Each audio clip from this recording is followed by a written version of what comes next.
What's up guys, welcome back. This is anime fiction. You'll be watching What If Naruto Was Killed by an Anbu, becoming a hollow part 11. Now, let's begin. Achoo! Naruto's sneeze resonated throughout the confines of Kukaku's basement. He wiped his nose with a cloth and let out a deep sigh filled with yearning. My daughters are already expressing their longing for me. Adorned in elegant black, tailored attire, Yoruichi gestured dismissively with a wave of her hand. In just 2 days, Naruto. Only 2 days remain. Do you believe that your response may be somewhat exaggerated? I suppose I am quite devoted as a husband. What would you like to explore today?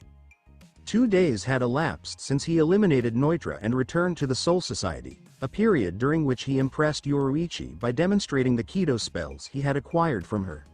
His advanced cognitive abilities, bolstered by his arithmetic skills, along with his exceptional sensory perception, enabled him to replicate a Kido spell after only a few demonstrations. He had attained a level of proficiency that allowed him to cast Kido spells following Yoruichi's guidance. Yoruichi experienced a mix of fascination and unease regarding his talent, noting a striking similarity to her former colleague, Kazuki Urahara.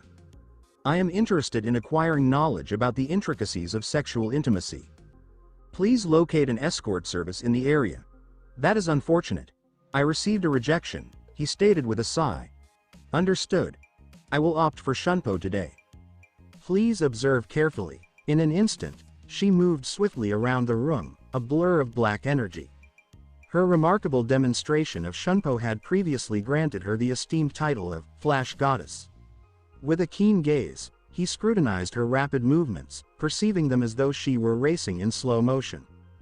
Hirenkyaku and Sonido exhibited distinct mechanics in contrast to Shunpo. The previous method necessitated that users harness the ambient reishi to attain superhuman speed, rendering it a highly effective technique considering the reishi density of the environment.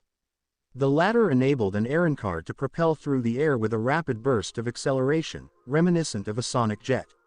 One notable advantage of Sonido is its ability to assist Aaronkar in evading the supernatural Reiatsu detection possessed by every high-level soul. Conversely, Shunpo required complete mastery of Riryoku and a considerable level of physical strength to accelerate, utilizing significant amounts of Riryoku and stamina in the process. The sole advantage, perhaps, lay in the diverse techniques that Yoruichi and Byakuya had expertly mastered. Sonido is highly beneficial. Yoruichi showcased the technique once again by executing sprints back and forth. Ability. Shunpo has been successfully acquired. Current master level. Basic. Mastering Shunpo was not a groundbreaking accomplishment, as he was already proficient in 2 other high-speed movement techniques. It's relatively easier when compared to Quincy's movement technique, Yoruichi remarked as she paused, a bead of sweat forming on her forehead. Continue to make efforts. However, before she could complete her statement, a whooshing sound interrupted her. Naruto had already appeared behind her, employing the same technique she used. Please proceed. I trust you didn't expect me to take weeks to master this. Yoruichi displayed a look of exasperation, folding her arms across her chest. I apologize for the oversight. How could I possibly make the mistake of applying common sense with the protagonist of this narrative? This individual is quite remarkable. She is causing complications with everything. Naruto maintained his silence, his brows furrowing as he directed his gaze toward the window. They were situated in Kukaku's basement, an area that was not particularly frequented by guests. A formidable Reiatsu was swiftly nearing their position. A captain, he contemplated. The universe seemed unwilling to provide him with a mere 15 days of tranquility prior to the Shinigami entrance exam. Challenges appeared to consistently gravitate towards him, no matter where he found himself. I do not recognize this Reiatsu, Yoruichi stated, her playful demeanor swiftly giving way to a focused and intense expression. A newly appointed captain. I will take cover as a precaution. With a quick leap, she ascended, transforming mid-jump and leaving behind a collection of discarded black garments. Is it possible that it is Soifan? You are aware that I am your most devoted admirer, placing you on a pedestal that surpasses even the Soul King's throne, he remarked, his eyes gleaming with a hint of playful jest. Soifan held a deep admiration for Yoruichi. She would tear through the void upon receiving the news that her Yoruichi-sama was located in western Rukongai. Ah, her. Yoruichi laughed softly, a hint of nostalgia infusing her words. She assumed command of the second squad following my departure. I believe she does not hold me in high regard due to my current legal situation. You underestimate the influence of a devoted admirer, Yoruichi. Soi Fan exhibited a profound admiration for Yoruichi, often becoming visibly flustered in her presence. The individual with black hair exhibited a strong enthusiasm for the cat enthusiast. Simp? Could you please clarify what that means? It's probably for the best that you're not aware, Naruto responded, stifling a chuckle. However, you can be confident that if she seeks you out, she will need to address me beforehand. I am, after all, the first in line to seek your favor. Surprised, Yoruichi responded with a genuine laugh before gracefully leaping onto his head. I would describe her as a generational talent, much like Byakuya. She is a highly skilled professional assassin capable of executing her tasks with precision and stealth. Are you certain you would want to risk offending someone of her caliber on my behalf? She certainly did not acknowledge that Naruto's talent rendered Soi Fan's abilities seemingly trivial. Omitting that detail was the most effective approach to manage his ego. Certainly, any assistance for a dark-skinned catgirl is appreciated. His immediate response rendered her speechless.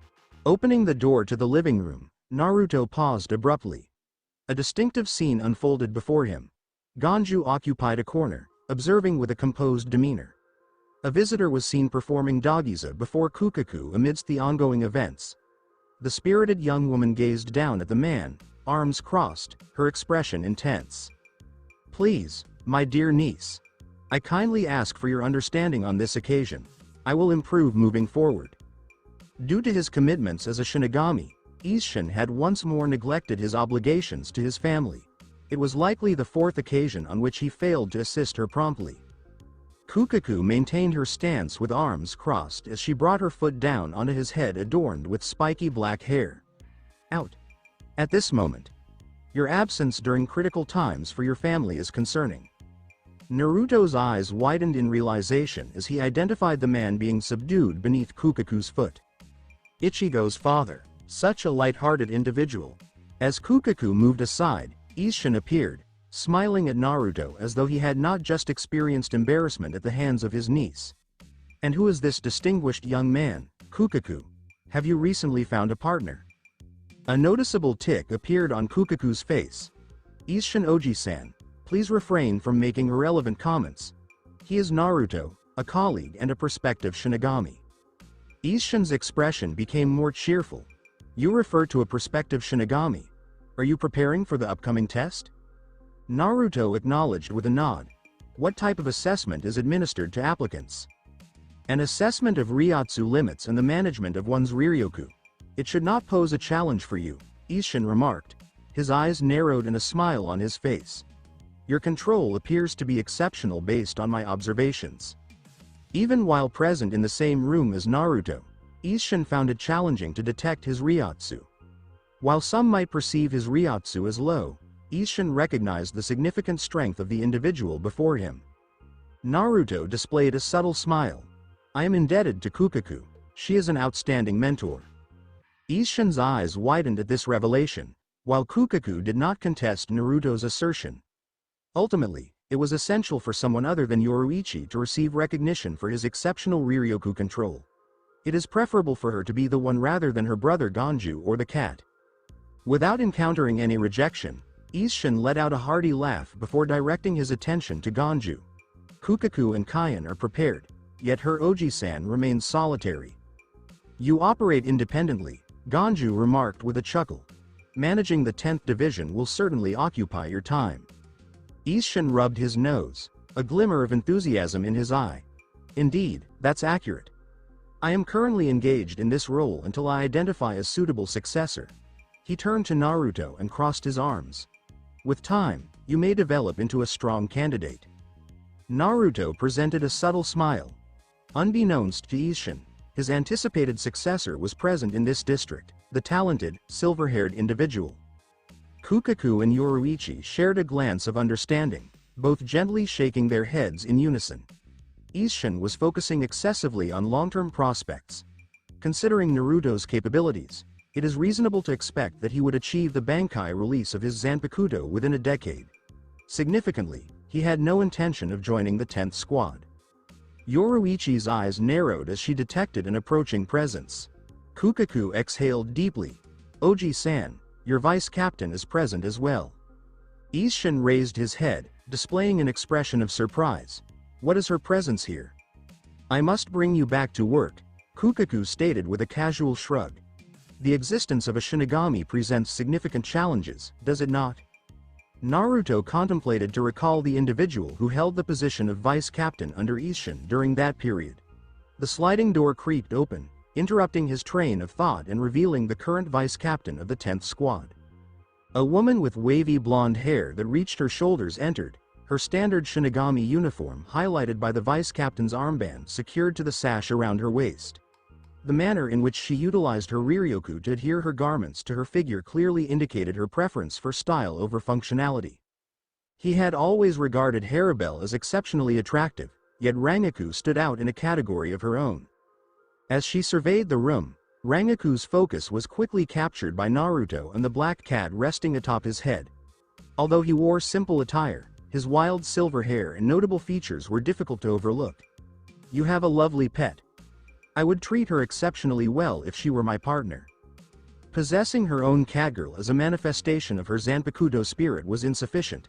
One can never have an excess of felines, particularly considering the current scarcity of cats in the Seirei.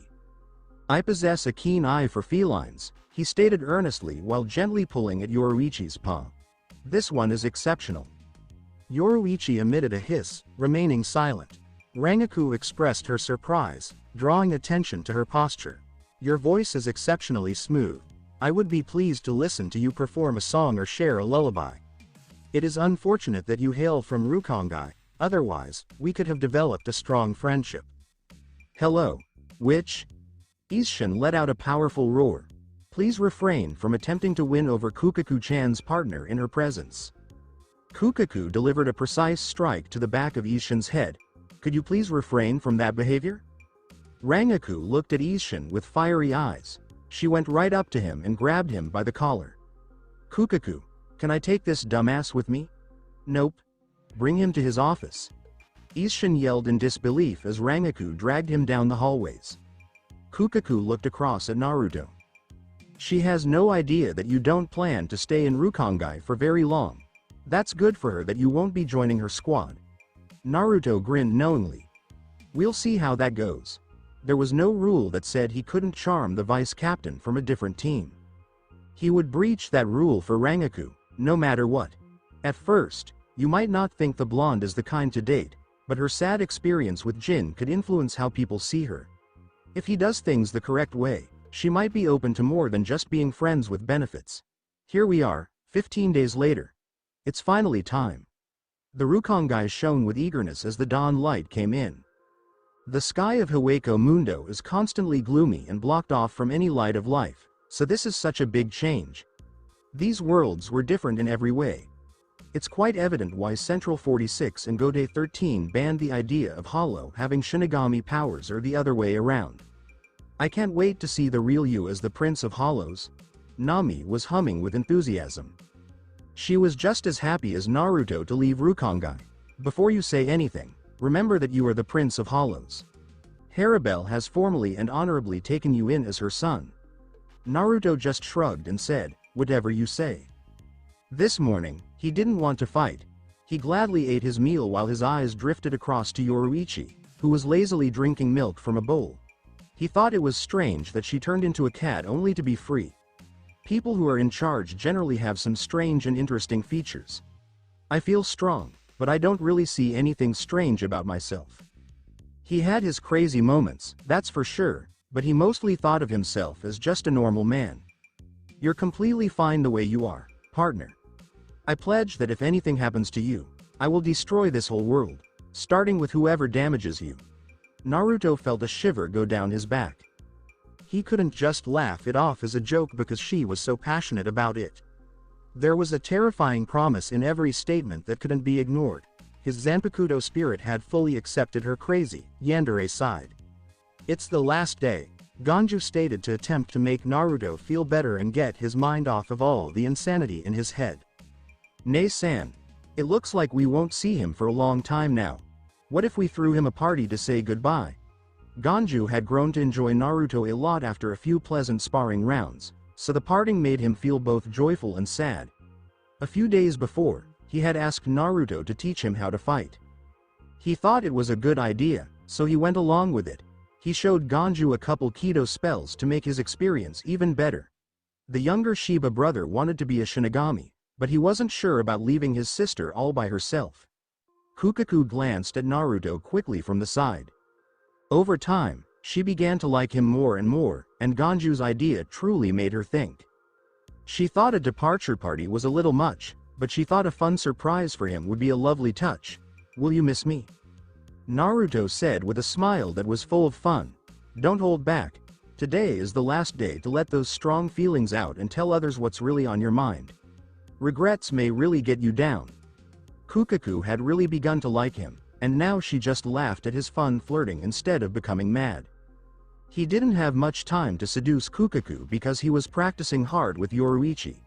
Kukaku was a feisty tsundere who needed a lot more time and attention, especially with Yoruichi around to keep things exciting. With her prosthetic arm, Kukaku hit the table hard. I wish I could change one thing. Not getting to hit you in the face. That's so nice. You really are a wonderful, kind person. After the breakfast talk died down, Naruto went outside to locate Momo, who had been waiting for him by his house with great excitement. She smiled and then pointed him in the direction of the Seirei. The tall walls all around the huge estate made it hard to see. They seemed to rise up whenever someone approached close to the margins of the Seirei. He instantly saw that a lot of people were outside the western entrance. A lot of low-level souls want to become Shinigami because they don't have any physical demands or wants. Today was a chance for them to break free from the constraints of poverty and move toward a better life and a better future. Let's go there, Momo replied, her voice full of eagerness. Let's go. He couldn't help but smile at how happy she was. So, Toshiro didn't come. He had just given the young Toshiro a long lecture a week ago. Hiranmaru, Toshiro's Zanpakuto spirit, had ice powers that, when paired with Toshiro's own Ryotsu, injured his grandma a lot as he slept. To control his frost powers, Toshiro had to become a Shinigami. Naruto was not trying to brainwash the kid at all. Just keep it in mind. Shiro-chan.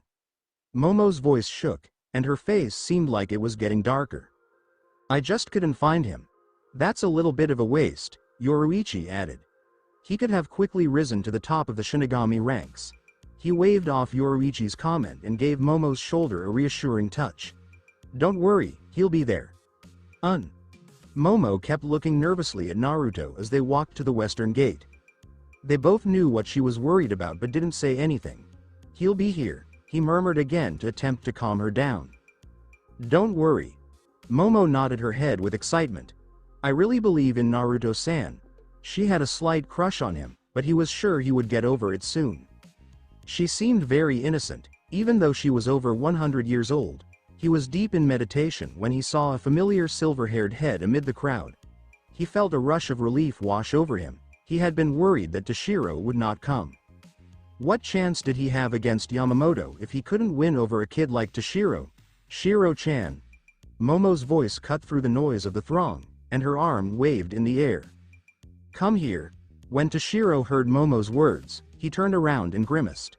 So, let's talk about bedwetting. Momo playfully slapped Toshiro's shoulders and drew him in for a hug as he came closer.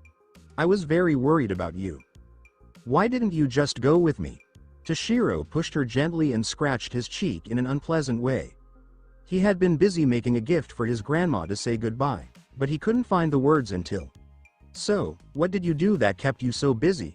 Toshiro turned away when Naruto asked the inquiry. The boy genuinely appreciated that he had pointed out how he had been hurting his grandmother without meaning to. He couldn't stop thinking about how his carelessness might have killed his grandmother. It genuinely bothered him. I was just getting some flowers for Oba-san. Momo's face relaxed into a warm, friendly smile. Thank you so much, Shiro-chan. Don't worry about Oba-san. We will do our best to see her as often as we can. Yeah, Toshiro answered softly, as if he were agreeing with her. Of course. Naruto watched them talk to each other with a tiny smile on his face. Toshiro and Momo's pleasant exchanges made him feel nostalgic and reminded him of the real connection he had with Izumi. He was curious about how Izumi was doing without him. The first few weeks were probably the hardest, a real make-or-break period, but he felt better knowing that Lisa was there for him. Don't even think of putting that cultist woman next to these youngsters. That doesn't matter to me. We really do have a relationship. That's what actually matters. Oh boy. As the huge entryway slowly opened, a thunderous roar filled the air. The big figure holding up the door with ease was revealed. The giant pushed the gate up one last time and walked inside the Rukanga. The big gate slammed shut behind him, making the ground quake under their feet. The throng cheered, which was as loud as the massive door. Jidanbo-san. Momo joined in on the fun too. Naruto. Look at this. Jidanbo is this enormous dude. He used to live in the Rukongai, but for more than 300 years now he has been the guardian of the Western Gate. It seems like everyone here genuinely cares about him. Toshiro shrugged and said, I don't see the point. He didn't care about all the hoopla. So, when does the test really begin? Just hang in there, he murmured, putting his hands on Toshiro's shoulders. Being patient is the most important thing. We don't break the egg to get a chicken. We hatch it. Well, that's coming from the person who can't wait. Toshiro nodded seriously. He learned more from Naruto in 10 days than he had in the last few decades. A middle-aged woman in a black kimono walked right in when Jidanbo moved aside. She looked really smart with her tidy spectacles and book in hand. But next to Jidanbo's huge body, she looked more like a child than an adult. The giant was more than 10 feet tall and had arms that were thicker than most trees. Hello there. Welcome to the Shino Academy entrance tests that happen every year. I'm Eri Masashi, your examiner, she stated as she flipped open her book and adjusted her spectacles. If you want to join the academy, just go ahead and sign up before the afternoon. Her words appeared to disappear into the buzzing crowd as she spoke, and then everything seemed heavy all of a sudden. Jidanbo let out his ryotsu, which made it evident how hard the exam actually was. Eri smiled coldly. Good luck with everything. Eri knew that Jidanbo, the giant, was a strong fighter with brute power that could match the freaks of the 11th Squad, a group of Shinigami led by Kenpachi Zaraki that was always looking for a fight. His ryotsu wasn't weak only because it wasn't too strong. When he truly pushed himself, he could easily match a seated officer. Yeah, he surely couldn't just let his ryotsu loose and kill everyone like that. When it came to Rukongai residents, the gatekeeper was merciful. He had a huge soft spot for everyone here. Eri let this bias slip because the second test was designed to screen out the unworthy. Eri looked up from her reading when she heard footsteps and saw a man with silver hair. Seirei had many of attractive men, but this one made her heart skip a beat, not even 1 minute. Did he employ any movement techniques? Eri studied the others, skepticism on her face, who, unlike him, were laboring to overcome the distance. Some had even fallen to their knees before taking 4 small steps. The closer one got to an overwhelming ryotsu, the more difficult it was to keep ground. However, the man in front of her was in close proximity to Jidanbo's ryotsu. He even found time to flash a refreshing smile. Examiner, do the honors. And his voice shattered every bit of confidence she had. She took another big breath to calm herself down. Speak. Naruto Uzumaki, he remarked with a smile, sidestepping to expose 2 figures. Momo Hinamori and Toshiro Hitsugaya. The bespectacled examiner nodded in recognition of the 2 behind Naruto. She then gave him a translucent crystal. Please focus on this. Try filling it with Riryoku. This is the second test that you must pass. She stared with bated breath as Naruto handled the crystal that determined one's spirit class. Etsu Nimaya created the apparatus to facilitate testing. After what seemed like a lifetime, a string of words appeared on the crystal, widening Eri's eyes. S Spirit Class Rank 1. A collective gasp came from the distant souls. Though 99% of them had no idea about the Spirit Class ranking, the 1% who did generated an uproar fit for a market square. Naruto's features were shaded by a slight frown. He had barely emitted enough Ryotsu to qualify for rank 4, the top of the vice captain class, which Kyan also held. After all, his goal was to secure at least a vice captain position to carry out his strategy. However, the spirit class measurement gadget accurately calculated his maximal Ryotsu, placing him on par with senior captains. He naively tipped his head. "Did I pass?" The examiner dropped her book in fright before quickly snatching it up. "I'm sorry, but could you please try again?" "It might be a mistake." Naruto's brow wrinkled, indicating obvious irritation. "Don't you have faith in your own equipment?" Momo peered out from behind Naruto, her eyes wide with wonder. "Is rank 1 the highest?" Aries said with a quivering nod. "It's similar to a captain. Of course, it's only potential. But Ishihara-sama will be able to emit this Ryotsu even in severe situations." She couldn't recall anyone obtaining rank 1 on this test in the recent few hundred years. Momo had stars in her eyes as she looked at Naruto's back. "Naruto-kun is amazing." Eri gave Naruto a pleading look. There were even tears in the corners of her eyes as she feared Naruto would accidentally release his Ryotsu out of irritation. With such a significant disparity in Ryotsu class, she would not faint, but rather die. Please." He sighed and repeated the test, which yielded the same result. Eri no longer barred his admittance and wrote his name immediately in the Class 1 column, which was filled with aristocratic geniuses. He easily qualified for Class 1. Eri wrote something extra at the end of the book before tearing the page out with a sly grin. She extended it to Naruto and cooed, "That's my address. Feel free to visit if you require help in any way." In a world where spirits lived for decades, Eri made an easy decision to form relations with a potential authoritative figure, particularly one who could advance to the post of vice captain or even seated officer. His charming features and voice also found their way deep into her heart, making the decision to sleep with him easy. The devious smile on Eri's face gave Naruto the perfect hint. Nonetheless, he smiled politely and acknowledged her gesture. He may or may not choose to entertain her, depending on his attitude. Momo and Hitsugaya were then given the opportunity to take their second test. Rank 5, R rank 2. Eri almost fainted with astonishment.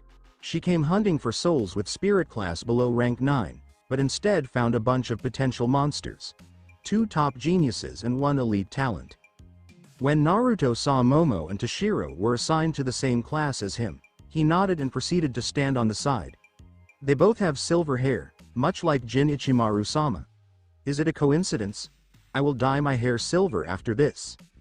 Hearing Eri's wild but humorous talking, he chuckled and motioned for Yoruichi to follow him. They found refuge by Jidanbo's side, where he began speaking to Momo. Nami's idle comments also helped to make things more interesting overall. Jidanbo, despite his height and might, was endearingly clumsy in conversation, making him an excellent discussion partner for Toshiro, who was somewhat shy. By the end of the day, only 300 persons had registered their names, with 200 making it through the second round.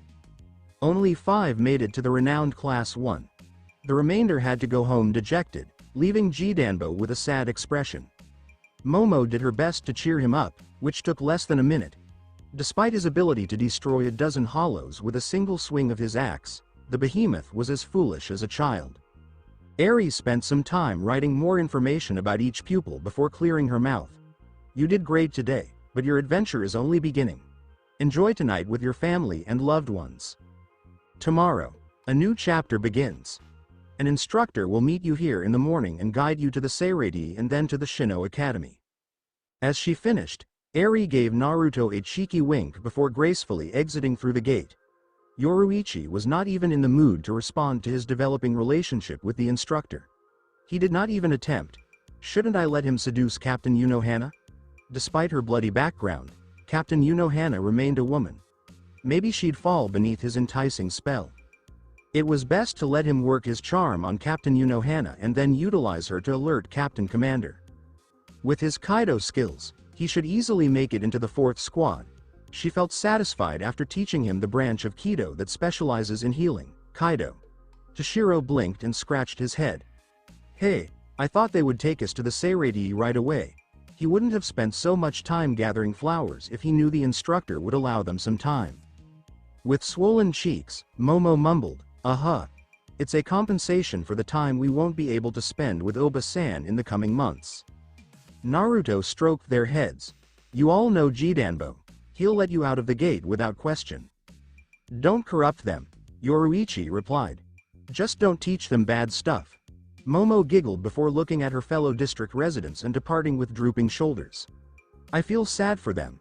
Those who are denied should be grateful about this, Yoruichi added sternly. Ryotsu is extremely important in fighting for our souls. We can't have Shinigami who can't defeat the lowest level hollows on the battlefield.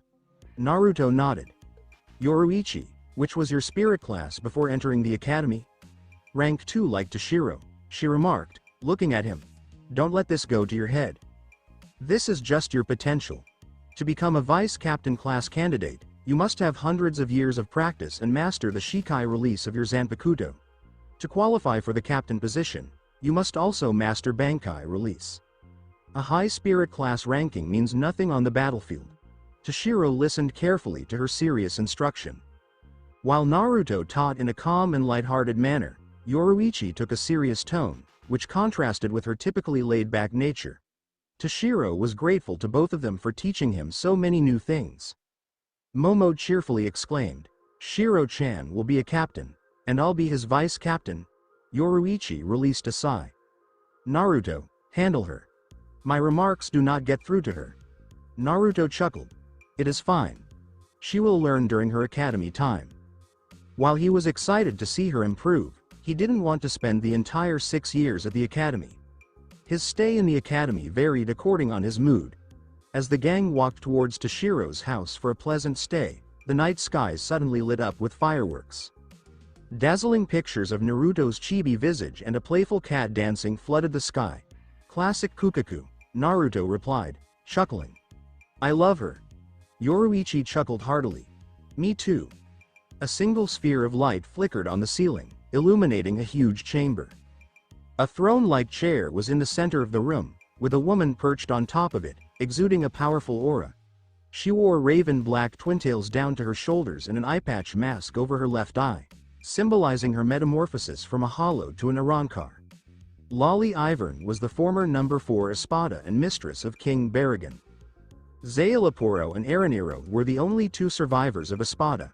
Zailaporo was as busy as usual in his research laboratory, unconcerned about Hueco Mundo's political situation. Araniro departed Las Noches after word of Baragon's death spread. Jillian Arankar didn't want to wait for Baragon's killer to find them. Lolly, as an Espada, could easily control the mayhem and become Las Noches' new king. Her tenure in leadership had not been peaceful thus far.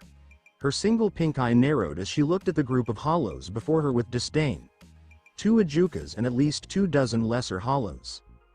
Did you manage to track them to their base? The Ajukas went forward and said, My queen, we couldn't. They weren't within the boundaries of Las Noches. Lolly gritted her teeth. 2 Arankars invaded her country, slaughtered her troops, and fled with no consequences. How would she maintain her reputation as a queen if she allowed 2 random hollows step all over her? You incompetent bastards, she exclaimed. How? Lolly, calm down, urged Mainoli Malia, one of Baragon's other mistresses, who stood beside her. She had slicked up blonde hair and bangs that partially covered her right eye, which was one of the fragments of her hollow mask. This is not their fault. We haven't seen those hollows in over 2 weeks. Before Mainoli could continue, Lolly kicked her in the stomach, sending her tumbling into the wall. Lolly and Sonito confronted Mainoli and seized her collar, causing her to stand up. Never interrupt the queen when she talks. Mainoli cast a defiant glare at Lolly, maintaining silence, an action that consistently provoked Lolly's anger.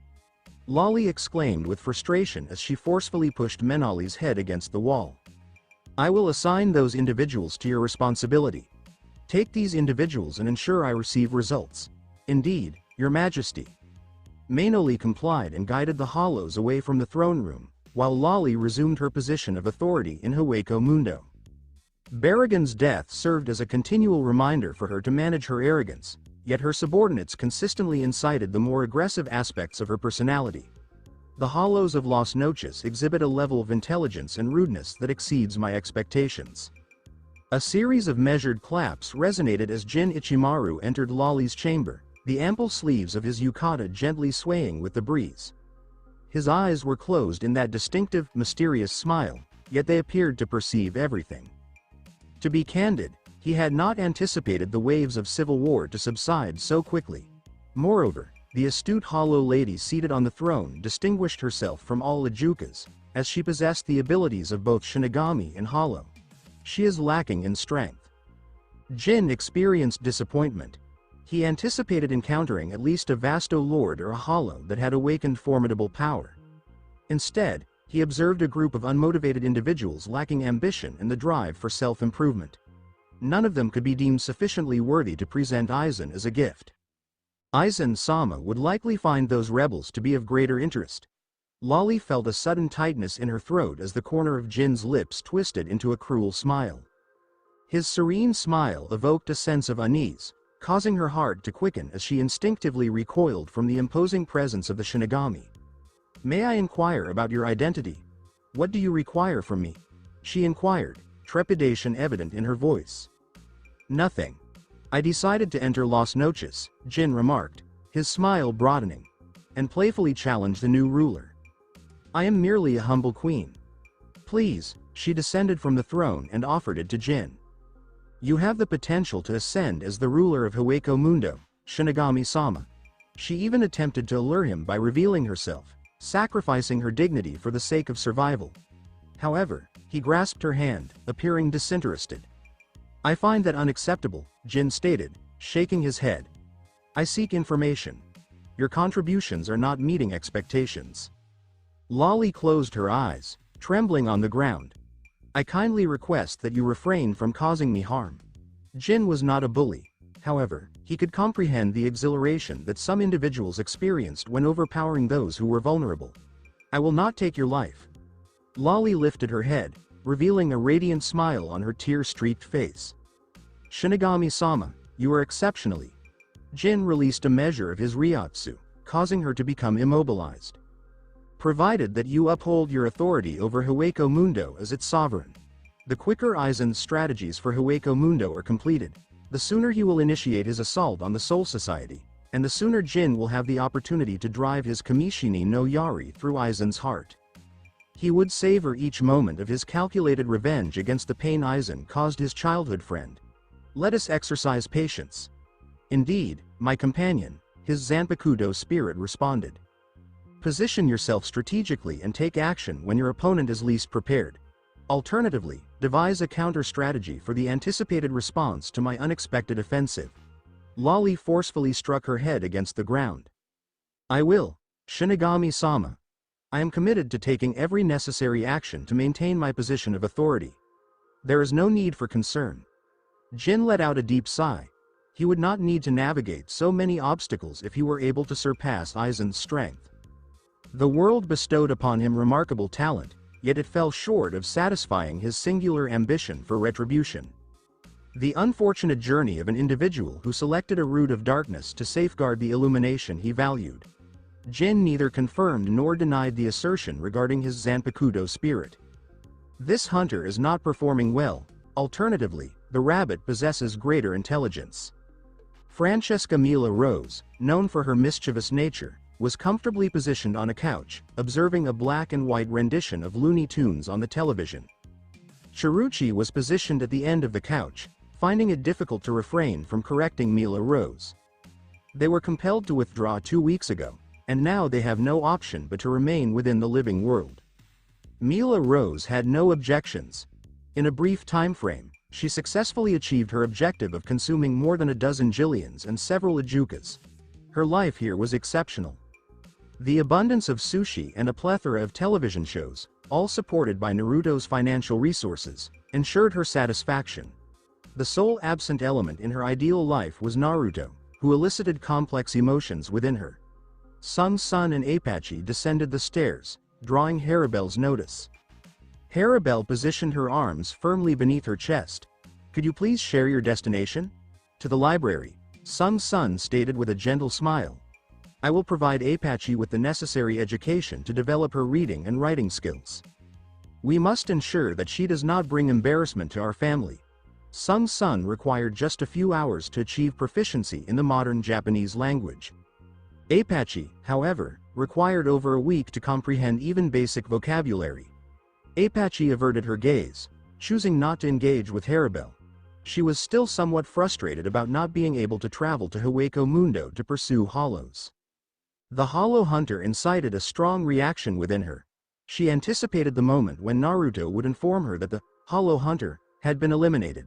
As they stepped outside the mansion, Sung-sun and Apache barely traversed 3 streets when they encountered an unforeseen sight. A maid accompanied by her mistress.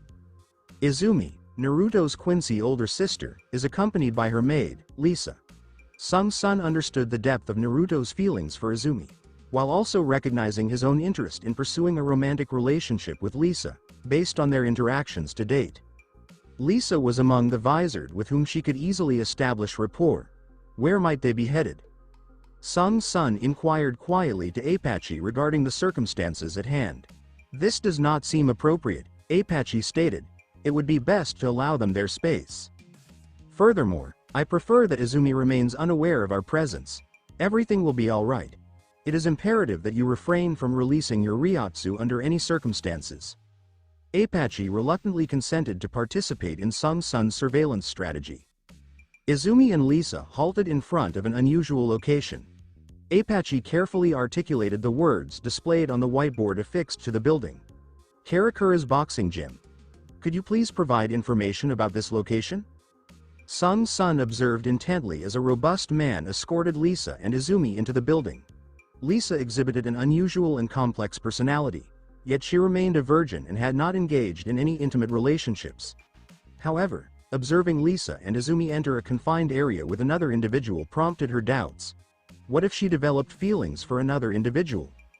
Sung-sun paused for an additional 5 minutes before proceeding into the building alongside Apache. What she observed left her perplexed.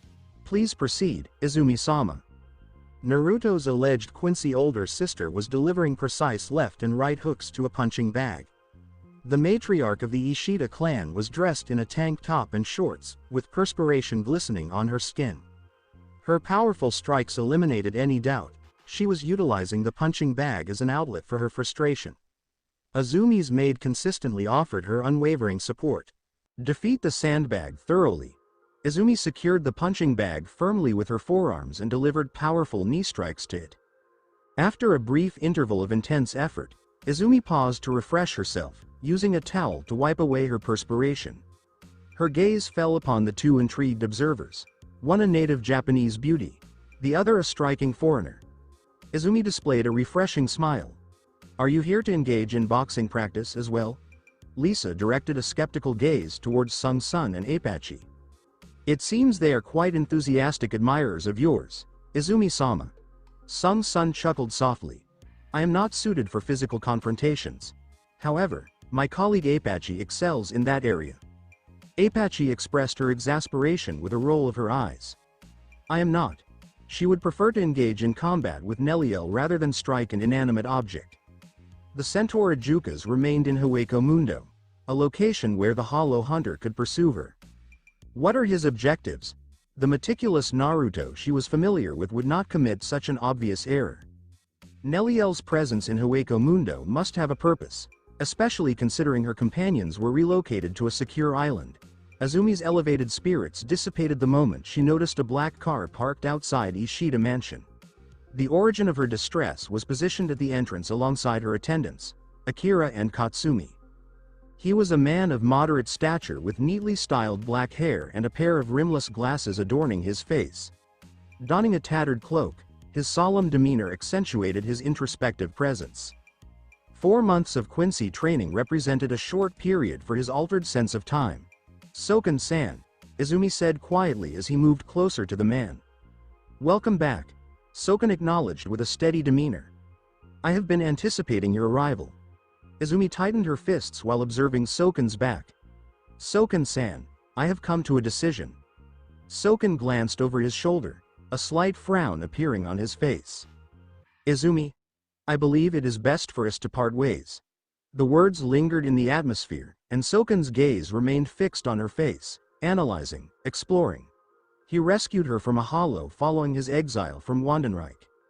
She subsequently proposed marriage, and he agreed to her suggestion to continue the Quincy bloodline. A Quincy family that strives for knowledge and understanding, unlike those living in Wandenreich, the Quincy Empire. She now sought to distance herself from this relationship. His prior interactions with women in Wandenreich rendered Izumi's transformation significantly more palatable. Every woman in that environment exhibited troubling behavior. May I inquire about the reason? Soken sought an explanation, not from a place of affection. He was uncertain if he had ever truly experienced that emotion, but from a standpoint of respect for her as a fellow Quincy. If she were to make an error, it would weigh heavily on his conscience. Izumi nodded as she continued, "I have made the decision to dedicate my life to another." Soken exhaled deeply. It was yet another instance of a woman becoming involved with another man. He was pleased that it occurred prior to establishing any significant relationship. He was uncertain about his ability to love anyone at all. "Can you confirm that? Are you certain he is the right choice?" "Yes," Izumi replied without additional elaboration. "But as two people with similar goals, I'd still like to stay as allies." "All right.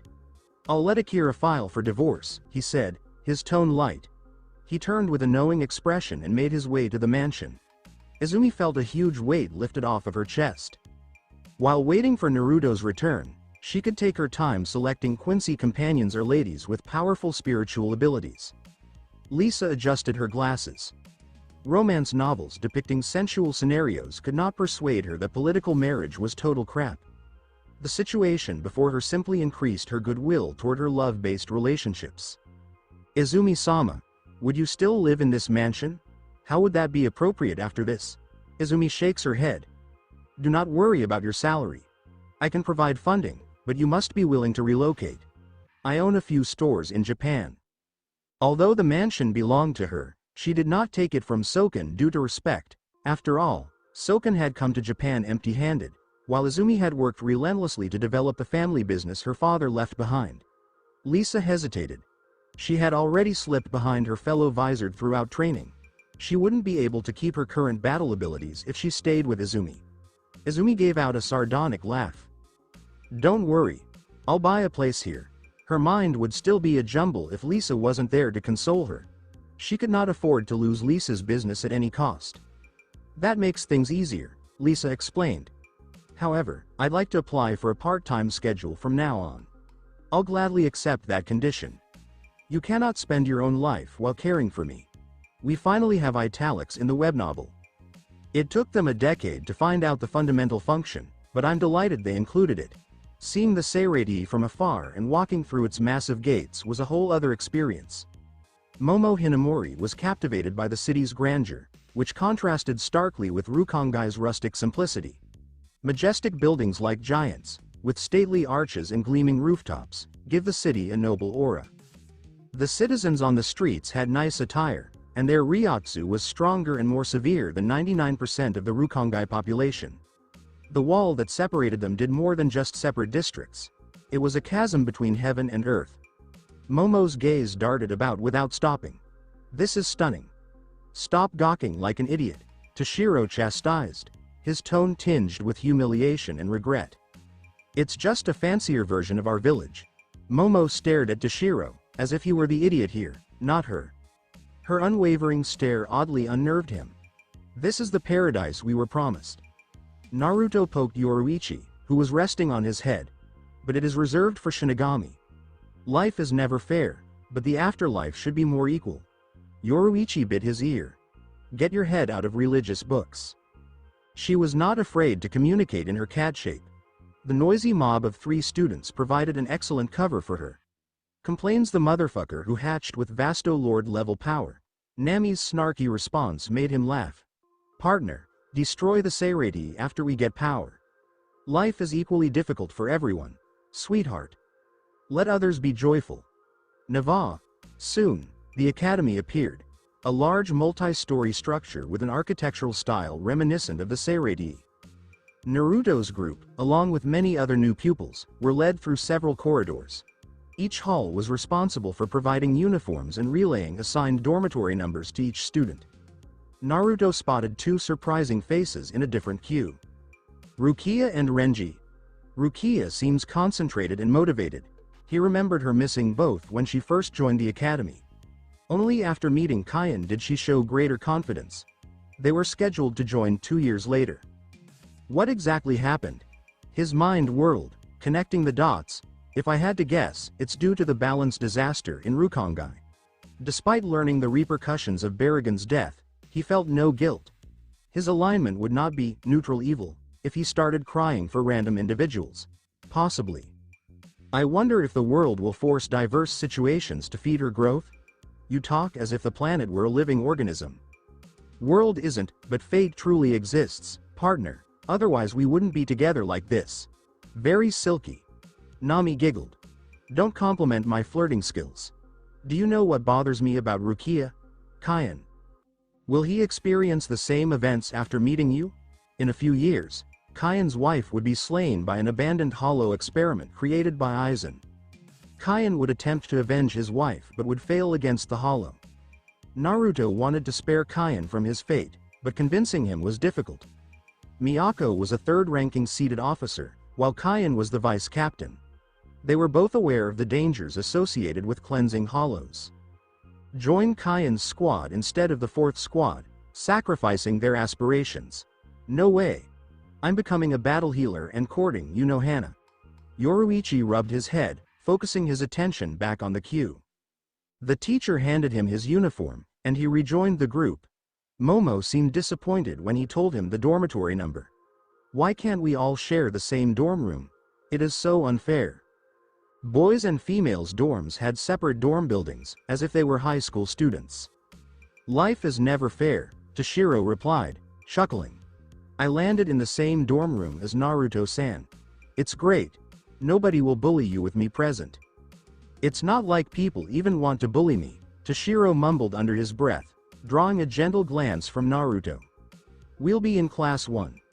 Today was dedicated for students to become acquainted with the academy and dorm grounds. The lessons would begin tomorrow, with an opening ceremony led by a prominent member of the Gote 13.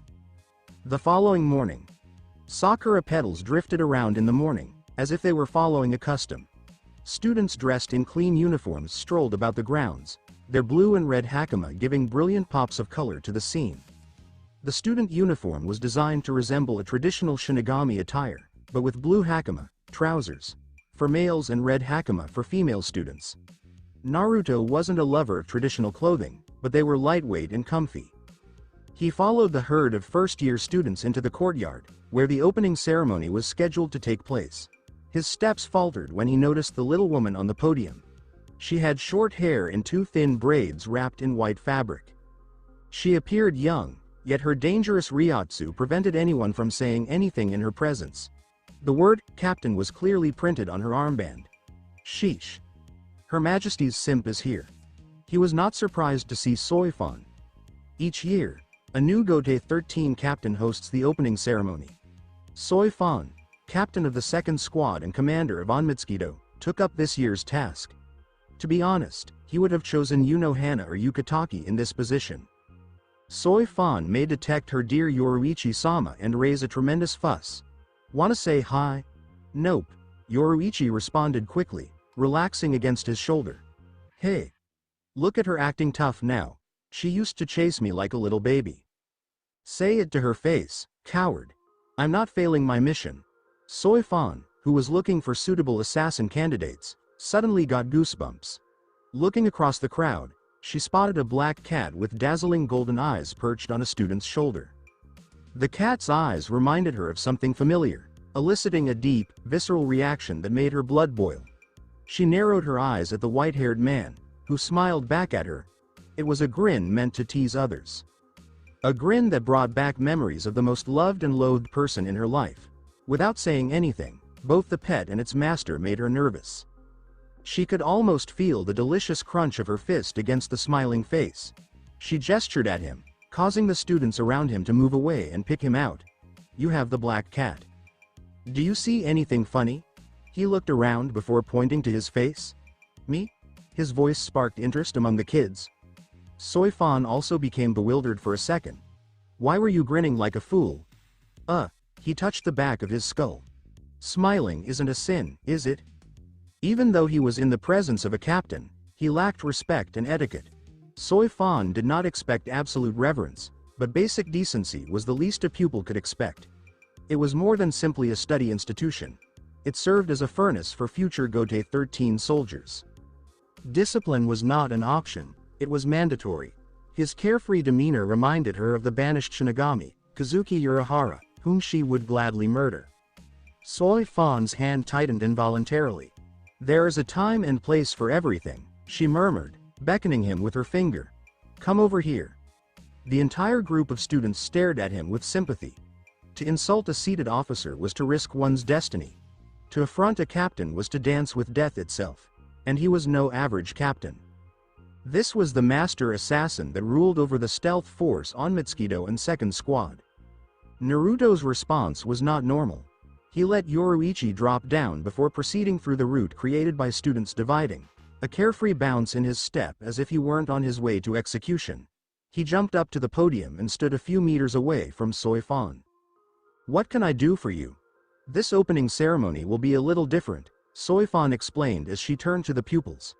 I'll give you a little demonstration of Hikuda techniques and different ways to master them.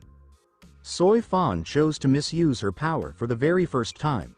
Naruto couldn't shake off Yoruichi's lessons about Shinigami combat. They were still fresh in his mind.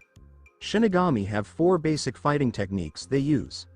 Zanjutsu, those sword fighting techniques. Ho-ho is the term used for all those quick, high-speed fighting moves that come from the art of Shunpo. Kido, those spells. And finally, we have Hikuda, which is the technique for unarmed fighting. Soifan was planning to show off her Hikuda techniques by using him as a punching bag. Like he would ever let Yoruichi's fanboy make a fool of him. He folded his arms across his chest. I never agreed to take part in this demonstration. Soifan shot him a cold glance. So, are you really going against what your boss said? Who's my boss? I'm a student at Shino Academy. There aren't any laws saying that students have to follow Gote 13 directly, he said with a casual shrug. Basically, the graduates who come on board with your team will be reporting to you. At the moment, all the academy staff is being managed by Central 46. He was really trying to do the impossible, getting the tough tomboy captain to not include him in her shady scheme. Sadly for him, his lengthy and reasoned statement didn't seem to make any impact on Soifan. It just made her think he was more and more like Kazuki. She absolutely loathed that guy, like, with the intensity of a blazing sun. Are you thinking about pulling out of a little demonstration? Who can really promise that someone like you won't bail on your friends when things get tough? If you keep insisting, I'll have to ask you to leave the academy right away. Soifan pushed back against his reasoning with her own thoughts, working hard to keep up her captain persona in front of the students. If it were up to her, she would have given his face a good smack a dozen times by now. He lifted an eyebrow. Actually, that's not quite right, Captain Soifan. I'm not avoiding a fight because I'm scared. I'm just trying to spare you the embarrassment of getting taken down by a first year. He was over trying to be reasonable. She was looking for a fight, and he was more than ready to oblige. The air around him felt like it was igniting, a wave of spiritual energy bursting forth and wrapping around him.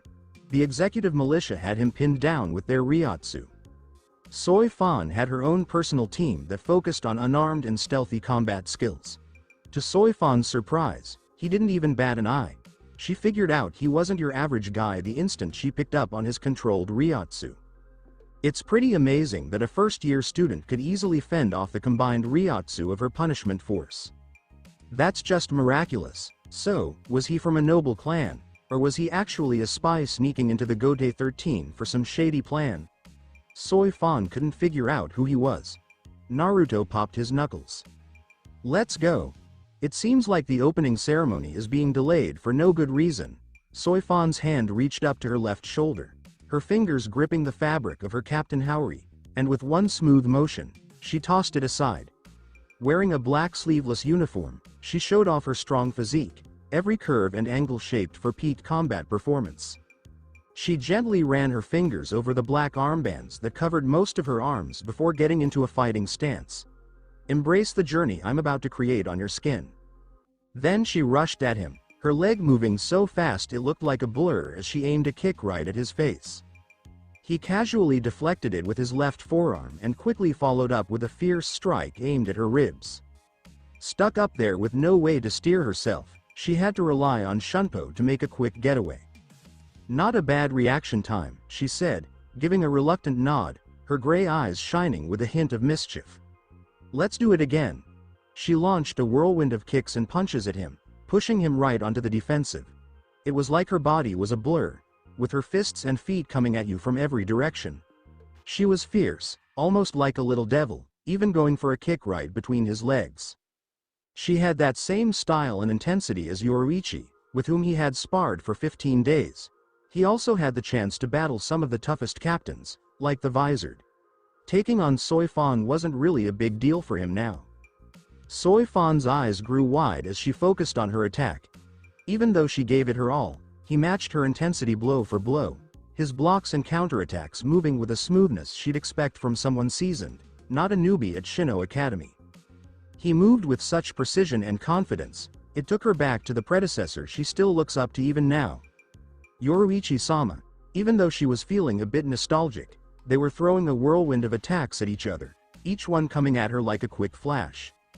The courtyard was alive with the sounds of strikes, blocks, and quick movements, echoing like thunder. The fighters danced around each other, their feet barely grazing the ground, crafting a stunning and intense display of human movement that was captivating to watch. The spectators were treated to a stunning display of Hikuda skills. They really couldn't have asked for a better start to their first day. The senior students even got in on the action, watching and cheering for the fight from afar. There was quite a crowd gathered for their fight. Meanwhile, Yoruichi was watching the match with a bit of a smug look in her eyes. She noticed how much Soi Fan had improved in martial arts, but Naruto was still the proud prodigy she had trained. He might not have had the same raw skills or battle experience, but his quick reactions and natural talent definitely helped balance things out. Naruto definitely wasn't going to let Soi Fan beat him in a martial arts contest. They both stopped in their tracks, Naruto's fist resting against her jaw while her hand was poised on his neck. The crowd collectively gasped as they came to understand the outcome of their spar. Whoa, he actually landed a hit. I can't believe this. Who's this guy? Does anyone know him? No way he's a first year. He just smiled calmly, not paying any mind to the random people staring at him. I suppose that's a draw. Soi Fan rolled her eyes. Who taught you? Was it? Clap, clap, clap, Captain Soi Fan. That was an amazing display of your Hikuda techniques. Isshin Shiba's steady voice broke the tension as he appeared in the stadium.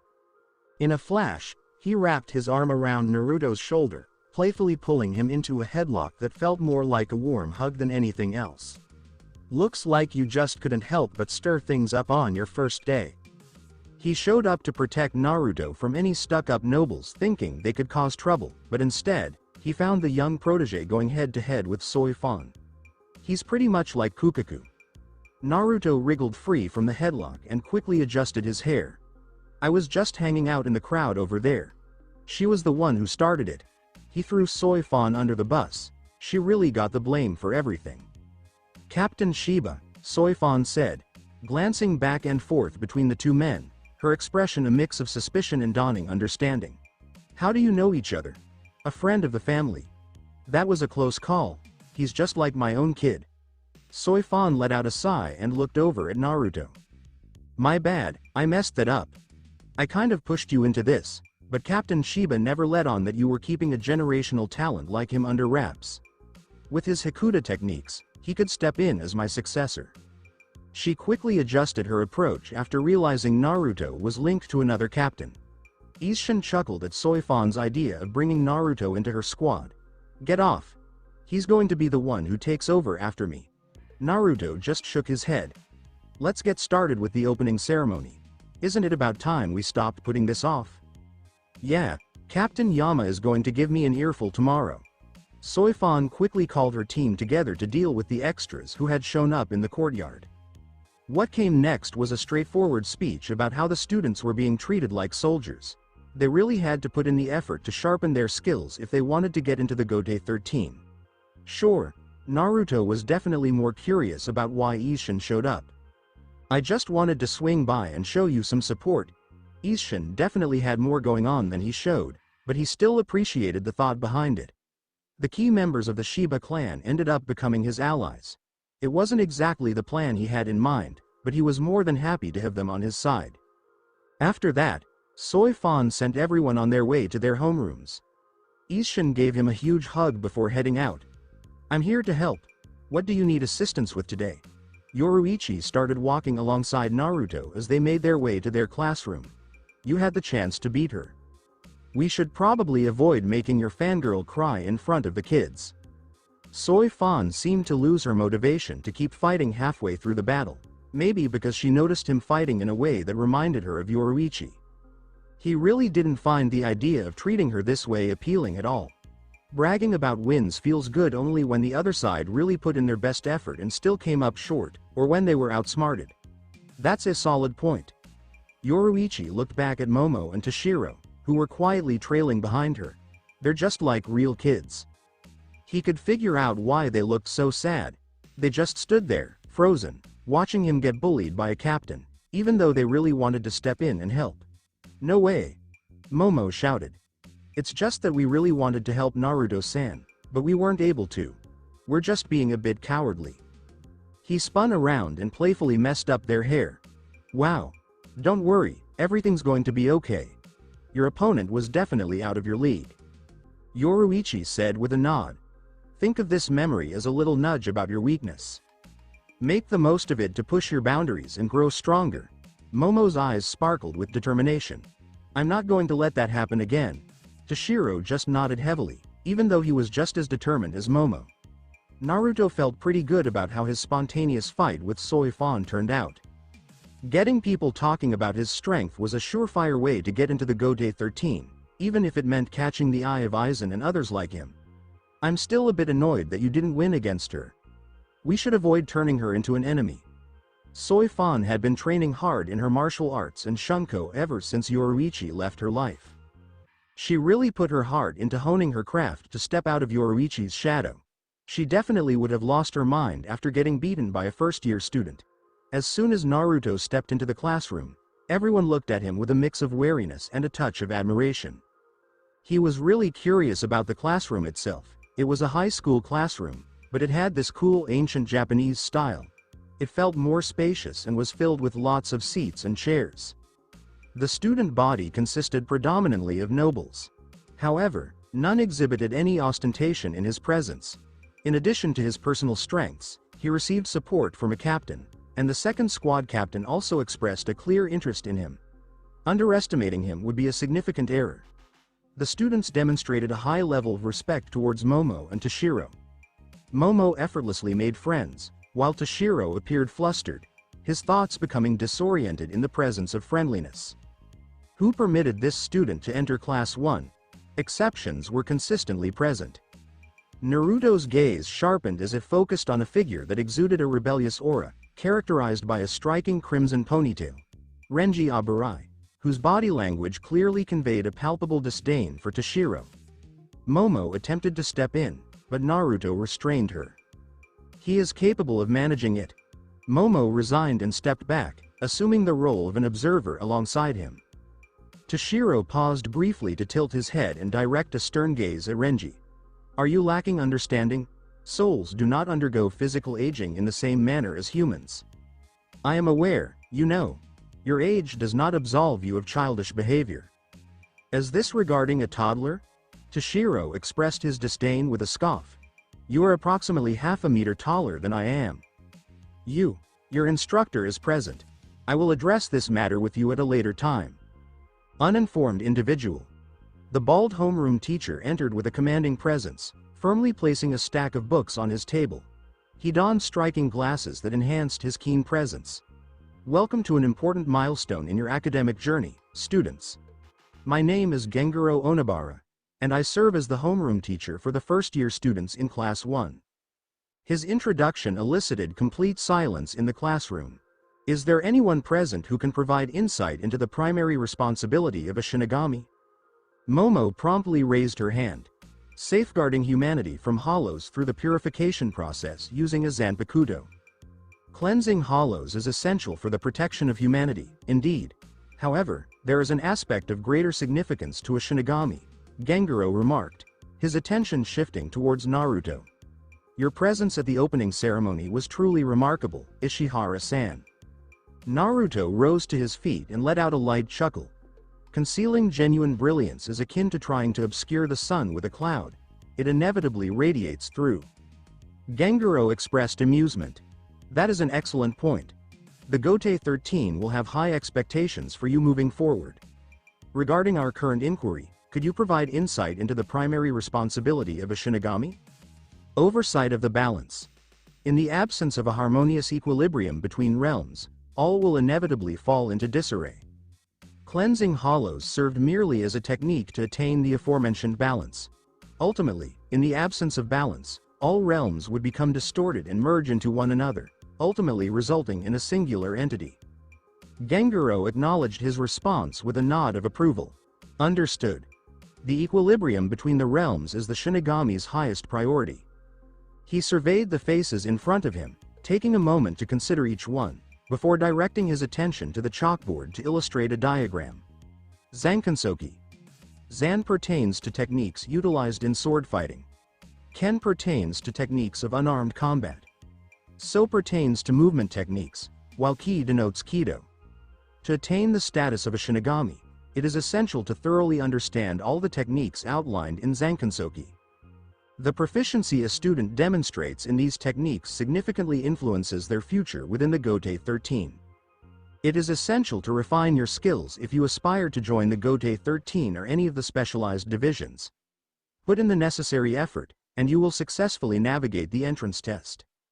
Are there specific departments? Renji's voice interrupted, his hand lifted in inquiry. Could you please clarify what those are, Sensei?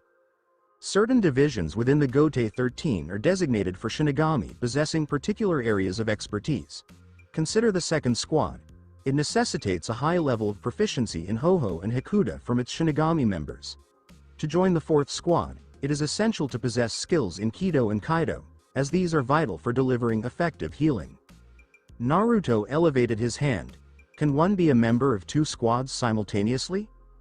His question caused a significant disturbance in the classroom. A graduate of Shino Academy did not automatically secure a position in the Gote 13. Rather than focusing on Gote 13's acceptance, Naruto was considering the possibility of joining two squads. Gengaro raised his hand to restore order among the students. What is the reason, Student Ishihara? What benefits will there be in merging two squads? I was inquiring about the possibility. This has not been accomplished before, and I have reservations about its feasibility. Naruto exhaled deeply. He aimed to join both the 10th squad and the 4th squad, seeking to captivate Rangaku and Unohana simultaneously. Joining the 10th squad presented numerous advantages, particularly the opportunity to strengthen his connection with Isshin Shiba. It may be feasible. He needed to establish a scenario in which both captains recognized his strengths and reached an agreement to allow him to participate in both teams. Persuading Isshin of his capabilities would be straightforward. However, the same cannot be asserted for Retsu Unohana. The woman was of the same age as Captain Yamamoto. He needed to present something remarkable to capture her attention. An attribute that is uniquely hers, unmatched by anyone else. The inquiry is, how? Resting against the chair, he gently stroked Yoruichi's head on his lap while reflecting on the details concerning Unohana. Following a humbling encounter with Kenpachi Zaraki, she chose to leave behind a life of violence and dedicated herself to healing others. Even in the midst of Aizen's turmoil, she refrained from drawing her sword. She chose to wait until the Quincy War and the death of Yamamoto before utilizing her sword to assist Zaraki in regaining his powers. She maintained her passion for battles, yet she declined to engage, as though she had sworn an oath. I must engage with her competitive spirit. As I previously mentioned, partner, violence is fundamental to all matters. Shortly thereafter, the initial lecture concluded, and the subsequent lesson on Zanjutsu was scheduled to occur outdoors. The trio, Naruto, Momo, Shiro left the classroom, accompanied by Yoruichi in her feline form. Renji strategically approached Yoruichi from behind, fully intent on capturing her. His hands encountered empty space as Yoruichi gracefully leapt onto the window and then outside. The imaginative woman departed for yet another creative journey. Please refrain from disturbing Yoruichi-san, Momo admonished Renji. An apology to Shiro-chan is still pending. I apologize, Renji remarked with a patronizing laugh as he turned his gaze toward Naruto. Your cat reminds me of a friend of mine. Naruto's smile broadened as his gaze tracked a black-haired figure rounding the corner of the hallway. I assume your friend is not a feline. No, she is a female. Small and somewhat endearing, Renji articulated, his hand thoughtfully stroking his chin as he searched for an appropriate description from the recesses of his memories. She exhibits strong leadership qualities. Somewhat reminiscent of a rebellious leader. She can be quite challenging at times. Naruto's expression took on a playful quality. Understood. Is your friend known to have shoulder-length black hair? Indeed. How did you come to that conclusion? That was painful. Rukia decisively defeated Renji, causing him to fall to the ground. She applied pressure on his back several times. Please refrain from referring to my height. You individuals are remarkably tall anomalies. Renji rose to his feet and rubbed his cheeks thoughtfully. Please refrain from listening in on my conversations. It causes me to feel a sense of embarrassment. Who would have any interest in pursuing someone like you? Rukia let out a discontented huff and folded her arms across her chest. As her expression relaxed, she became aware of the students gathered around Renji, her attention shifting towards Naruto. Her initial impression was that he appeared even more attractive in person, and secondly, she noted his remarkable height in comparison to her own. Are you not the student who engaged in combat with Captain Soifan of the second squad? She was surprised to discover Renji in the company of the Academy's most renowned student at that time. Her friend experienced an unforeseen stroke of luck. He nearly secured a victory against a captain. Momo responded enthusiastically as she took hold of Rukia's hands. My name is Momo Hinamori. Who are you? Confronted with Momo's assertively amiable demeanor, Rukia nearly hesitated. She was not accustomed to interacting with individuals like Momo. Rukia. Rukia-san, would you like to establish a friendship? Certainly. Momo remained unaware of Rukia's discomfort and offered her a brief embrace. In that case, we are friends. Which class do you belong to? Class 2. Rukia bowed her head and exhaled deeply. They selected Renji but deemed me unfit for Class 1. There appears to be an issue with their vision. Hello. My spirit class is currently at rank 3. Your quantity is either 5 or 6. You do not possess the necessary skills, young lady. A subtle movement of Rukia's face resulted in Renji sustaining a bruised shin. The spectators observed the two engage in combat with smiles on their faces. Even Toshiro allowed himself a brief smile at the sight of Renji confronting the repercussions of his outspoken nature. The students from Class 1 and Class 2 were guided into a well-appointed dojo-like space. Polished wooden floors reflected the glimmering of ornate lanterns, and the room was equipped with a variety of training apparatus. Wooden dummies for Kido target practice, a dueling arena, and a designated area for exercise. The significant investment of resources by Central 46 in enhancing the facilities of Shino Academy is clearly evident. An experienced instructor, with a serious demeanor and eyes reflecting deep knowledge, advanced, his voice echoing through the quiet dojo. He commenced by clarifying the objective of this class. Each student was to be assigned an Asachi, and all were required to dedicate every waking moment to their Asachi, gradually imbuing it with the essence of their soul. This practice facilitates the union of the Zanpakuto and its master, unveiling the name of the Asachi and shaping their distinct Zanpakuto. Following the instructor's comprehensive lecture on the Asachi, the students organized themselves into a queue to obtain their Zanpakuto. Toshiro stood in front of Naruto, which meant it was his turn first. Naruto was interested to observe whether Toshiro would directly reveal his Zanpakuto spirit, Hirenmaru. Could you please provide your name, Toshiro Hitsugaya? Please step forward and channel your Riryoku into this. Toshiro carefully took the katana from the instructor's hands and infused it with his Riryoku. For a brief moment, there was silence, followed by a blue wave emanating from the base of the katana, enveloping the entire Asachi in a coating of frost. Crack. Crack. Crack. The frost fragmented with precision. Hiranmaru expressed contentment at finally finding a place within the Asachi. Toshiro remained motionless, taken aback. He then remembered Naruto's remarks regarding his Zanpakuto spirit, which is characterized as a frost entity. He glanced over his shoulder, a look of gratitude evident in his eyes. You were correct. I informed you. The instructor smiled. You possess the ice element Ryotsu. Your Zanpakuto will possess ice attributes. Dedicate yourself to fostering this relationship, and you will undoubtedly achieve the status of a seated officer. Naruto contemplated thoughtfully, rubbing his chin. The instructor mistakenly perceived Hiranmaru's frost abilities as Toshiro's personal Ryotsu. Conversely, Toshiro represents a unique instance of a Zanpakuto spirit existing within an individual's soul, rather than emerging through a connection with Asachi. Toshiro held the katana firmly against his chest, appreciating its coolness and comfort. I will. It was now Naruto's turn. Upon providing his name and class to the instructor, he was issued his Asachi. He paused to examine the Asachi closely. The katana was remarkably unremarkable in its design. Unimpressive. He stepped back and infused his Riryoku into the Asachi. He sensed that a fragment of his essence had vanished into the blade. A surge of deep crimson flames erupted, enveloping the katana. He anticipated a certain level of progress following his observation of Toshiro's Hiranmaru. Nami's reaction was surprising to him. Greetings, partner. What actions are you taking towards me? Nami's tone suggested a state of inebriation or heightened excitement, possibly a combination of the two. I am experiencing a profound internal struggle. I am feeling extremely unwell. I am no longer alive. What is occurring? Partner, Nami's voice was devoid of any energy. I am experiencing a sense of drowsiness. Nami. The flames extinguished immediately following the departure of Nami's voice. She ceased all communication with him as if she had lost consciousness.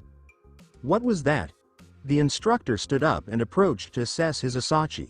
Fire-type spiritual energy. Is it possible that it is the same type of Zanpakuto spirit as that of the Captain Commander?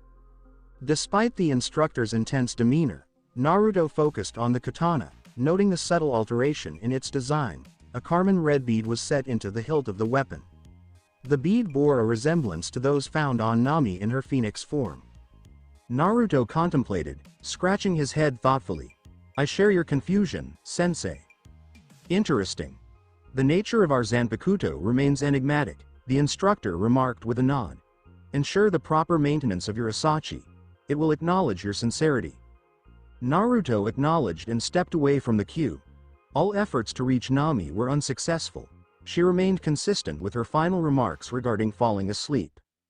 Two truths were evident to him. His Zanpakuto was of the flame type, and its spirit would either emerge from his own soul or represent a fusion of his essence and Nami's.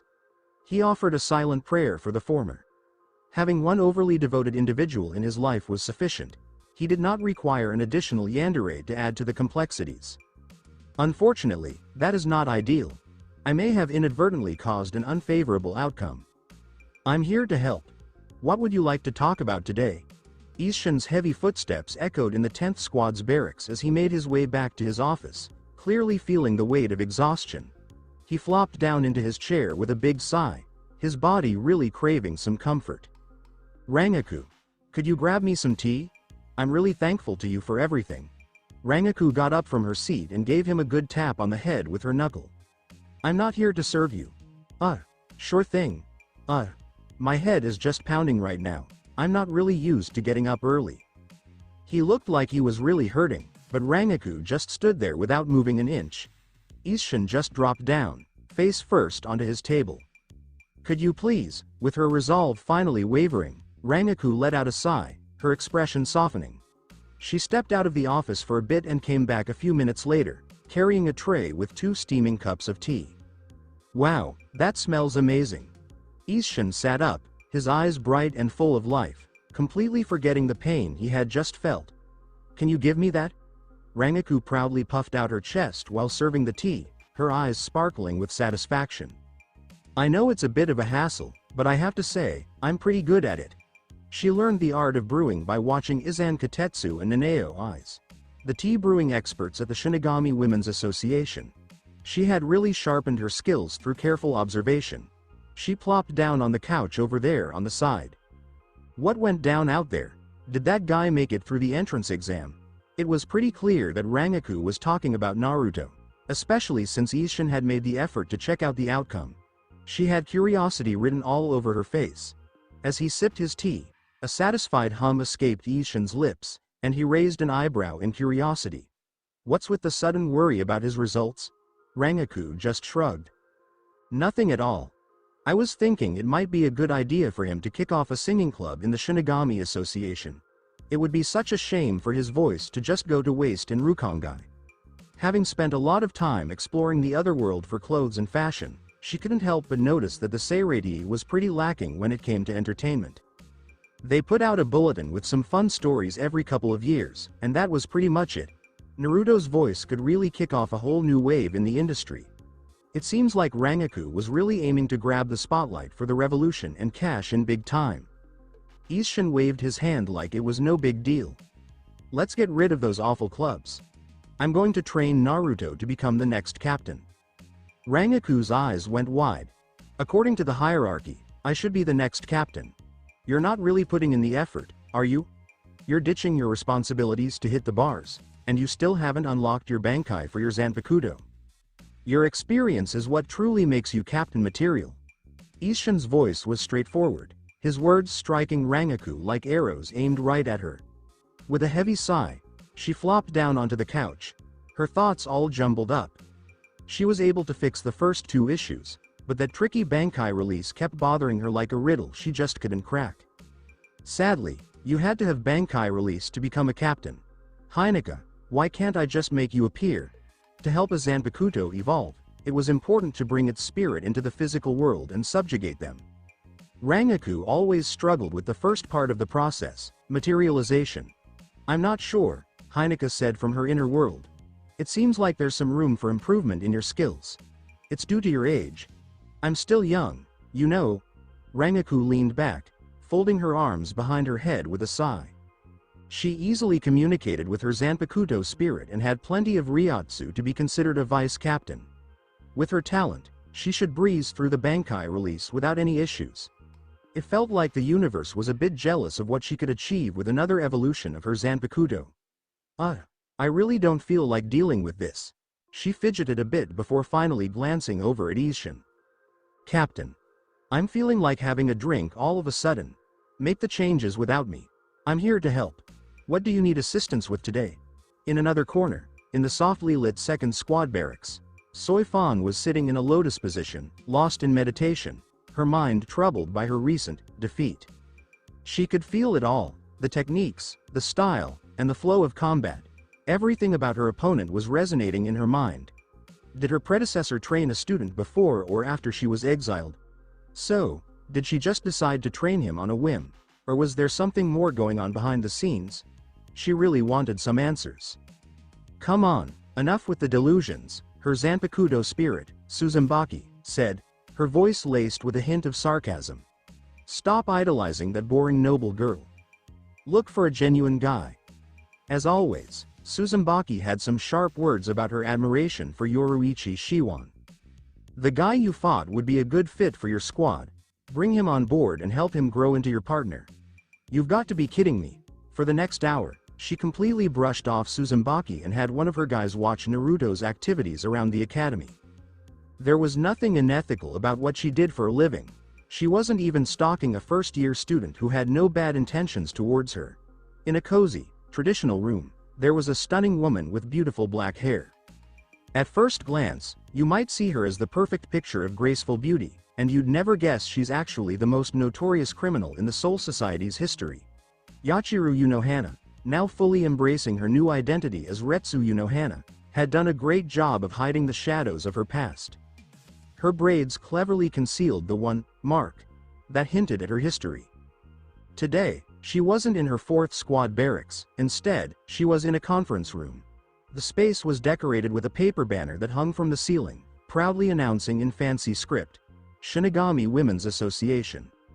This room served as a gathering place for the powerful women of the Gotei 13, where they would come together to brainstorm and devise strategies to enhance the lives of Shinigami in the Seirei. Yuno Hana joined this association for straightforward reasons, without any hidden ambitions behind her decision. It was just a choice that was swayed by Izan deciding to join in. Her eyes, soft but sharp, moved around the room, pausing for a moment on the familiar and respected faces in the Seirei. Rangaku Matsumoto from the 10th Squad. Yachiru Kusajishi of the 11th. Kion Katetsu from the 13th. And Nanao Eyes from the 8th. She couldn't help but focus on the small figure with short raven black hair, the only other captain there besides her. Soi Fan. Yuno Hana hadn't faced many opponents who could be as tough with their fists as Soi Fan. She would have really enjoyed a good, honest fight with Soi Fan, but her time for that kind of battle was behind her. Now, she was just a simple healer. Soi Fan seems a bit out of it. So, what's on the agenda for today? Rangaku's voice, along with a relaxed yawn, interrupted Yuno Hana's train of thought. I'm really feeling like I need some sleep. Soi Fan narrowed her eyes, locking her gaze onto Rangaku. When do you feel like skipping sleep or passing on a drink? Soi Fan, the captain of the 2nd Squad, didn't often show up to these meetings. Whenever she checked in, it was usually to see Rangaku completely wasted or catching some Z's. Rangaku, unbothered, playfully squeezed her breasts with a cheeky grin. I can't help it if these sweaty pups are always making my back ache. To make her point, she playfully lifted her assets, teasingly almost letting them spill out of her kimono. Soi Fan took a step back, her face filled with shock. Please, just keep them away from me. Unohana let out a soft giggle. No worries, Rangaku. There's no need to push yourself to go to this meeting. Rangaku just shook her head. I really want to be here, Retsu. This is the one spot that really gets where I'm coming from. Let's find ways to make our daily lives better and add a bit more fun, Vice Chairwoman Nanao Eyes. Yachiru shouted, hitting the floor with enthusiasm. She was a young girl with pink hair and a constant blush on her cheeks. What's on today's agenda? Nanao pushed her glasses up and pulled out a stack of reports, handing them out to each woman in the room. This was the intel she had gathered from her own sources, not from the Gotei 13 information network. This is a serious matter. Yachiru hummed and nodded while reading the report aloud. So, there's this student named Naruto Uzumaki who mastered all the Kido that students can learn. In just 3 months, he took on instructors from the Kuchiki clan in Zanjutsu and Shunpo, and even outperformed members of the Fan clan in Hakuda. Pretty impressive, right? Soi Fan's body tensed up, and she went pale as that name, the one that kept creeping into her thoughts, came back to her mind. It's him. Yuno Hana looked up from the report, her voice showing her curiosity. A really impressive student. Right now, he really ought to graduate early and become part of the Gotei 13. After living for centuries, she had seen so many prodigies come and go, but none intrigued her quite like the Rukongai child who managed to outshine her. When you stack up Kenpachi Zaraki against any genius, it feels like everyone else is just kind of average. Nanao made a face. This section focused solely on his accomplishments. Check out the next part. You'll understand why I mentioned him here. Yuno Hana shot her a puzzled glance before moving on with the reports. So, there's this buzz going around that in just 3 months, Naruto Uzumaki has been linked to 13 women. Can you believe it? And get this, 9 of them are actually instructors and staff from the academy. The student says he's the best Kaido user in the Soul Society. He's looking to be both a fighter and a healer. He wants to be a battle healer. Yuno Hana couldn't help but smile, amused by Naruto Uzumaki's boldness. A few hundred years back, there was this brilliant guy named Koga Kuchiki who caused quite a stir, so much so that the Captain Commander and Captain Kuchiki had to jump in and seal him away. Battle healer. Is this kid trying to be like me? Yuno Hana really nailed the whole Kaido thing. You know, healing, to keep her fights going longer. Did Naruto have the same dreams? She was a little curious. Izan frowned seriously. So, where did he pick up Kaido? The academy skipped over the basics of Kaido, and now she's left wondering if there's a connection to someone in the 4th squad. Nanao took a moment to think about Izane's question. I wasn't able to find it. Soifan folded her arms across her chest. I've got an idea, but I want to make sure my hunch is right first. Wait, is that from the exiled Captain Yoruichi Shiwan? Hana spoke softly, her voice warm and inviting, paired with a smile that seemed to understand everything. Oh, really? Soifan came to a sudden stop. Wait, how did you know? It seems like you only get really interested when the conversation is about Yoruichi. I remember hearing about how this student went toe-to-toe with you to a draw during the academy's opening ceremony. Soifan sighed. I'm really not interested in Yoruichi-sama. I just want to prove to her that I'm better at her job than she is. Unoha let out a soft, knowing giggle, her hand gently covering her mouth. Her eyes sparkled with a playful glint. So, are you saying you wouldn't have a problem with Naruto Uzumaki being in a relationship with Yoruichi Shiwan? The thought of Yoruichi sharing a bed with a guy sent a chill down Soifan's spine. Something inside her broke, and you could see the wild panic shining in her eyes. She spoke in a soft, eerie whisper before disappearing from the room as quickly as a flash, leaving behind just a hint of her inner turmoil. Izan hid her face behind her palm. Captain, what did you do? Hana shrugged, looking as innocent as can be. I didn't do anything, Izan. Nanao, go ahead and keep the meeting going. Nanao gave the green board a good smack. Alright ladies, we really need to talk about this guy. He's a real problem for all the women in the Seirei. We really can't let him go wild. He really needs to learn to respect women and not just see them as objects for his sexual desires. She grabbed a piece of chalk and wrote, Operation Humble the Genius. Nanao honestly didn't want Naruto to turn into a more predatory version of her Captain Shunsui. He enjoyed teasing women, but he never crossed any lines, but he had already been involved with several women. They needed to get him back before he went too far. Rangaku, who had been quiet up to this point, lifted her hand. I think you guys are overreacting. Naruto is a family friend of my captain, Isshin. He came across as a pretty nice guy to me. You know, looks can be deceiving, Nanao remarked, casting a quick look at Hana. Captain Hana, do you have any thoughts on this? Hana tilted her head a bit. Let him graduate and come work in my department. She shut her eyes, a smile creeping onto her lips that felt both calm and a bit eerie, creating a vibe that sent a chill through the room. I've got him covered. Handling a wild pup was a piece of cake for someone like her. The real intrigue was in wondering how much of a struggle the pup would put up before giving in to her will. Do you think it would get her heart racing? Hana was excited about the chance to meet the guy who might just match her endless craving for a good fight. Nanao just shook her head. That's after he graduates. What if he's not interested in graduating early? We really need to put a stop to him taking advantage of women at the Shino Academy.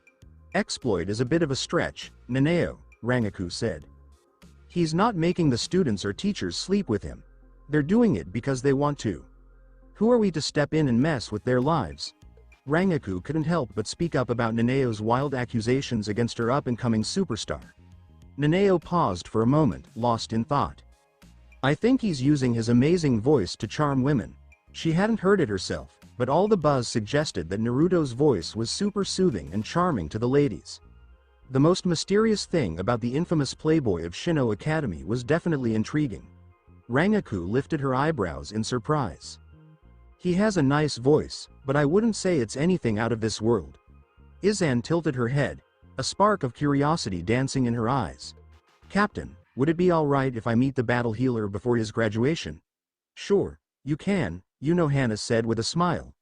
How about suggesting that he graduates early and applies to our division? Rangaku put her hand on Izan's shoulder. I'll join you and meet him. Stay tuned for more. Thank you for taking the time to listen to this video. I'm thrilled you watched the video. If you enjoyed it, be sure to like and subscribe for even more exciting content coming your way soon.